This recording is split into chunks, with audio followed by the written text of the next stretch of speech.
Eu sou Lotário Timman, eu acompanhei e participei da emancipação do município de Ibirubá desde 1953. Eu me lembro, quando eu era rapaz de 16 anos por aqui, veio a comissão de emancipação de Ibirubá visitar meu pai para assinar a favor de Ibirubá. Eu me lembro, era o Adalberto Seilman, o Ari Ritter e se não me engano, era o Teobaldo Becker. Eles precisavam de tantas assinaturas para poder emancipar, para encaminhar o processo de emancipação. E daí apareceu depois Cruz Alta, não admitia, não queria emancipação. E como o subprefeito da 15 era o senhor Arthur Saft, um homem muito benquisto, primeiro professor de 15 de novembro, ele foi obrigado a fazer uma lista contra a emancipação, porque ele era funcionário da prefeitura de Ibirubá. Ele fez o contrário, que o mentor Tomás da Silva de Ibirubá era subprefeito, mas ele aderiu à emancipação. E o seu Saft, para ele satisfazer a turma de Cruz Alta, ele fez uma lista, daí ele passava e pedia para as assinaturas contra a emancipação. Inclusive, tem gente, meu pai, inclusive, assinou também a favor do Saft. Meu pai diz, mas como é que eu vou assinar se eu sou a favor? Não, só assina para eu poder apresentar em Cruz Alta lá que tem gente que não estão de acordo, só para ele se limpar lá. E assim houve diversas pessoas. E o Armindo Schwingel, que foi o primeiro subprefeito, ele não assinou as duas listas. E com isso, o Armindo Schwingel, como era da Sede Aurora, foi o primeiro subprefeito, que podia ter sido um de 15 de novembro, que tinha bastante caciques políticos. Não, ele convidou o Armindo Schwingel, e foi a minha sorte, porque eu trabalhei na estrada. Naquele tempo, no primeiro governo Fleck, ele em 30 e poucos dias, ele arrumou todas as estradas do município, a boi e a enxada. Mas que cada colono tinha que trabalhar tantos dias, depende da quantidade de terra que ele tinha.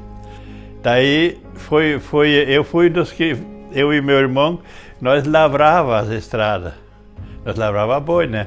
E daí vinha o pessoal atrás com enxada. Aquilo ia que nem uma patrola, né? Sempre tinha 15, 20 pessoas, mas eu sei dizer que foi os agricultores eles deviam receber uma homenagem pelo que fizeram os antepassados trabalhando nas estradas. E eu acredito que da turma que lidou na enxada deve ter uma meia dúzia. Eu sou um deles, né? Porque o instalado, eu me lembro da festa da inauguração, da instalação no município em Ibirubá, eu fui lá. Então eu assisti tudo aquilo, né?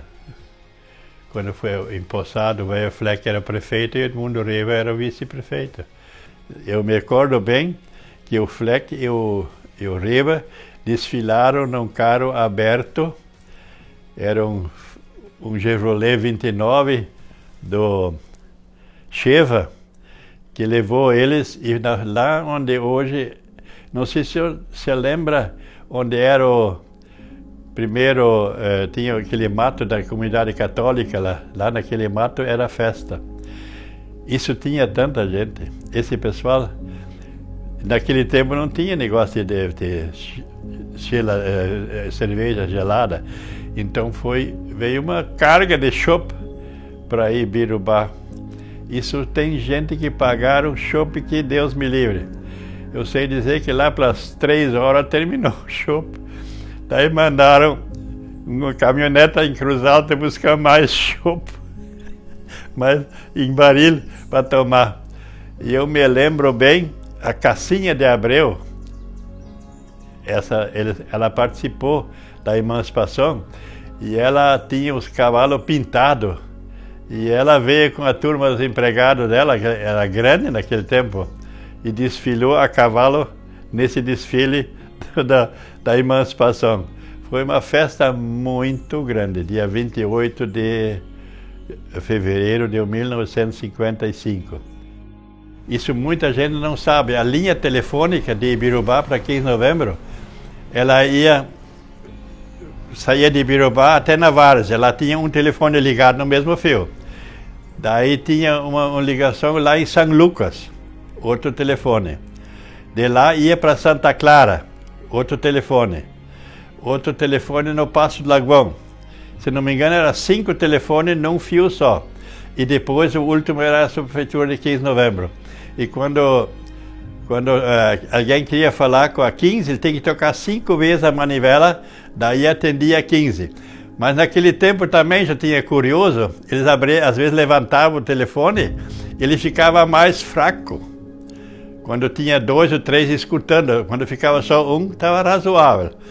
E daí o pessoal dizia, sai da linha, o telefone está fraco.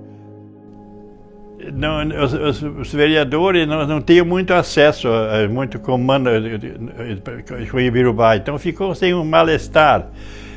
Eu sei dizer que uma eleição, nós tínhamos 2 candidatos a vereador. Um era da situação e o outro da oposição, né? Que era PDT e naquele tempo acho que era Arena já, né? Os 2 ficaram primeiro suplente dos 2 partidos. Eles não deram chance nenhuma vez de alguém assumir a Câmara. Eles não tiveram chance. Aí ficamos 4 anos sem vereador. Aí pegaram e inundaram essa ponte do Passo do Lagoão. Aí ficamos totalmente desarmados aqui, sem vereador, subprefeitura já tinha fechado e sem a travessia. E aí um dia o Ruschel e o Gunnar Dias disseram, não tinha vereador aqui, tu vai ter que ser candidato a vereador, porque vamos terminar com essa rusgazinha que existe aí, né? E tu é um cara que pode fazer. Daí eu disse para o Ruschel, mas Ruschel, eu sou juiz de paz aí, eu ganho uns trocos aí, e de vereador eu não ganho nada. Se para tu não precisa de saláriozinho de juiz de paz, assume a vereança e tu vai ser o mais votado. Ele disse, o Gunnar aliás, o Ruschel às vezes era meio exagerado, né? E sabe que ele correu a eleição e eu não fiz propaganda em nenhuma casa. Eu sempre trabalhei, né? Eu fiz só um bilhete, até o Justino me sugeriu. Ele ia aos comícios de noite e distribuía as propagandas. Quando foram abrir a urna em Cruz Alta, aquilo foi uma emoção muito grande. Na primeira contagem me deram 800 votos. E na realidade Ibirubá só tinha 6.000 habitantes, né? Eu sei dizer, depois fizeram uma recontagem, daí virou em 649 votos. Fiz 10% dos votos de Ibirubá como vereador mais votado e não fiz campanha. Eu só fiz campanha nos comícios. O Noco, ele era bastante criativo, né? E ele não era um ditador, mas ele ia nos esportes, nas festas. Nas festas, nós ia lá jogar futebol, já era um sucesso, né? E daí muitas escolas queriam dar o churrasco de graça para nós. Não, o Noco não admitia. Nós vamos lá, mas nós vamos pagar. E nós éramos obrigados aí, né? De jogar com um ferro velho deles lá, idosos deles lá. Eu sei dizer que eu nunca fui jogador de futebol. E eu sei dizer que, mas eu, como era vereador, eu tinha direito a uma camisa, então a camisa está aí, né? E eu joguei, eu já pedi, daí cada um meio escolhia a sua posição, digo, eu jogo, mas eu quero jogar na ponta esquerda, porque era a última posição. O mais ruim sempre naquele tempo era ponteiro esquerda. Eu ficava caminhando no lado aí, conversando com o pessoal, mas eles tinham que botar um cara para me marcar. Porque se eu pegava a bola, eu só tinha um destino. Não eu fazer o gol, largar pro Noco, porque era louco de fominha, né? Então eles tinham que me marcar, porque se eu pegava a bola, eu largava direto pro Noco. E o Noco gostava de fazer gol. Então eu sempre era o primeiro a ser escalado, não porque eu era bom, mas eu largava a bola pro Noco. Então foi uma história que a gente, eu com a minha idade que eu tenho as recordações daquele tempo que o entusiasmo que o pessoal tinha da emancipação de Birubá.